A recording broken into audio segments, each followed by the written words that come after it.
Hello friend, मैं doctor Jitendra Mohan भट्टा जौनपुर। आज हम लोग ग्रेफाइटिस 200 या 1000 या 10,000 नंबर डॉक्टर ई बी नैस के लीडर्स नैस बुक के सिम्टम होम्योपैथिक सिम्टम के बारे में डिस्कस कर रहे हैं।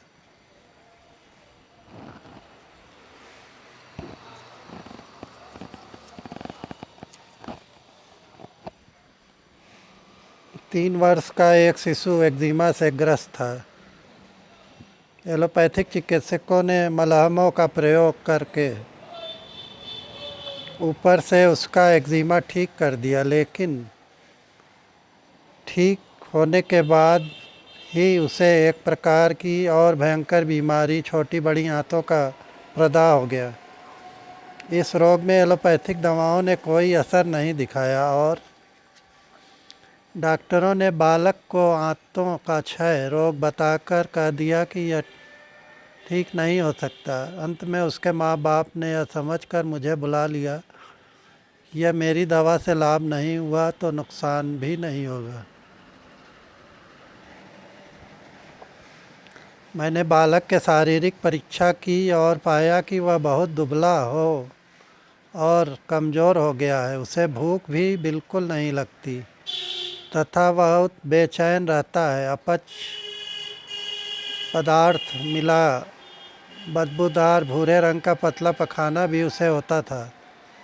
यह मालूम होने पर कि बालक को एक्जिमा भी हुआ था, मैंने ग्रेफाइटिस 6M जेनी का प्रयोग किया और थोड़े ही दिनों में बालक निरोग हो गया।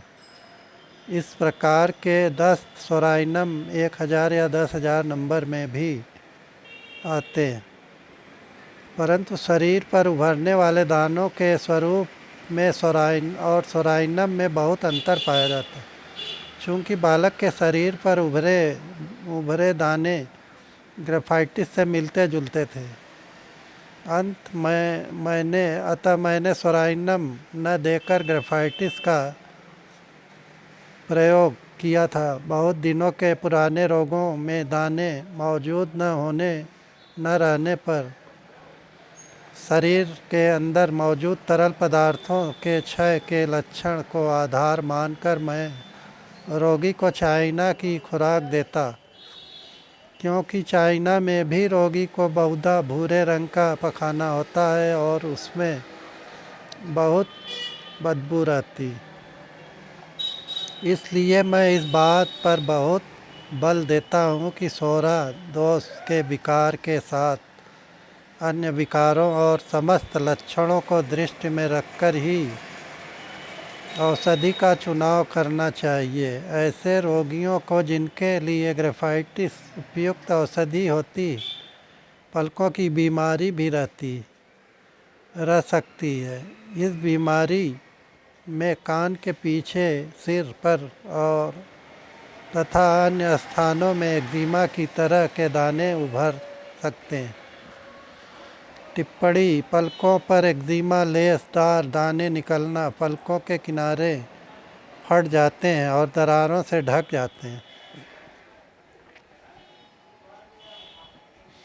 सल्फर में पलक तथा किनारों पर बहुत अधिक लाली आ जाती है तथा शरीर के सभी द्वारों में यह लाली नज़र आती। ऐसे रोगियों के लिए ग्रेफाइटिस 1000 या 10,000 नंबर या 200 नंबर एक श्रेष्ठ औषधि। जिन्हें पलकों का एक्जिमा हो रहा है, उसके बाद स्टेफिस एग्रिया की बारी आती, फिर भी दवा का अंतिम चुनाव स्थानिक और सारे शरीर के लक्षणों को दृष्टि में रखकर करना चाहिए। ग्रेफाइटिस का प्रयोग मल द्वार संबंधी विकारों में भी होता है। दस्त आने के जिस लक्षण का ऊपर उल्लेख किया गया है, वह बहुत कम प्रकट होता है, क्योंकि इसके रोगी को बहुधा कब्ज की शिकायत रहती। मल गांठों में निकलता है और अभी ये गांठें श्लेष्मा के सूत्र में लिपटी हुई रहती रोगी को पखाना होने के बाद सदैव श्लेष्मा निकलता है। कई बार मलद्वार के चारों ओर एक्जिमा भी दिखाई पड़ता है। मलद्वार के फटने पर भी यह दवा बहुत लाभ करती है। ऐसी अवस्था में रोगी को पखाना हो जाने के बाद बहुत दर्द होता है तथा गुदा साफ करते समय किसी प्रकार का स्पर्श सहन नहीं होता। इन लक्षणों के साथ यदि रोगी के शरीर पर लेसदार दाने उभरे हों तो चिकित्सक को बिना किसी झिझक के ग्रेफाइटिस 1000 या 10,000 नंबर या 200 नंबर का इस्तेमाल करना चाहिए। इसकी नखों में इस दवा का एक और विशेष लक्षण दिखाई पड़ता है। यह है नाखूनों का मोटा हो जाना। पैरों और हाथों के नाखून मोटे और बदशक्ल हो जाते हैं और बेढंगे होकर ही बढ़ते हैं। नाखूनों की ऐसी अवस्था में ग्रेफाइटिस 1000 या 10,000 या 200 नंबर का प्रयोग करना कभी नहीं भूलना चाहिए। इसके साथ इसके अतिरिक्त इसका एक लक्षण यह भी है कि उंगलियों के अगले भाग में सर्सापेरिला 200, स्तन की घुंडी, होठों के जोड़, मलद्वार के किनारों और पैर की अंगुलियों के बीच पेट्रोलियम 1000 या 10,000 नंबर देने से लाभ होता है।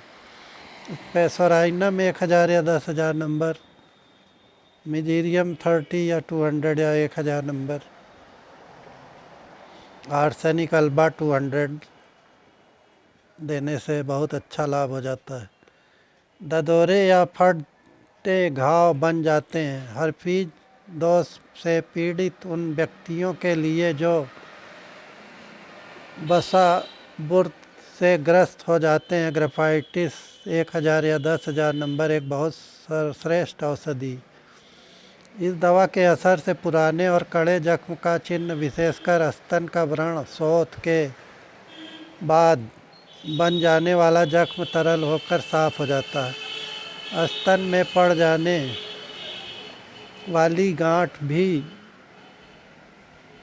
इससे ठीक हो जाती। मासिक धर्म से संबंधित रोगों में इसकी तुलना पल्साटिला 200 से की जा सकती है। फिर भी इन दोनों दवाओं के लक्षणों में बहुत अंतर है। स्वभाव से यह कल्केरिया ऑस्ट्रिया से मिलती 200 से मिलती है, लेकिन ग्रेफाइटिस 1000 या 10,000 नंबर में मासिक धर्म देरी से व कम मात्रा में होता है, जबकि कल्केरिया में मासिक धर्म जल्दी होता है तथा उसका परिणाम भी अधिक रहता है। दो लक्षण मौजूद होने पर ग्रेफाइटिस 1000 या 10,000 नंबर से बहुत से रोगी रोग मुक्त हो जाते हैं। ये दो लक्षण हैं मोटा होने की प्रवृत्ति तथा शरीर पर ऐसे दाने जिनमें गोंद की तरह का स्राव निकलता हो। धन्यवाद दोस्तों।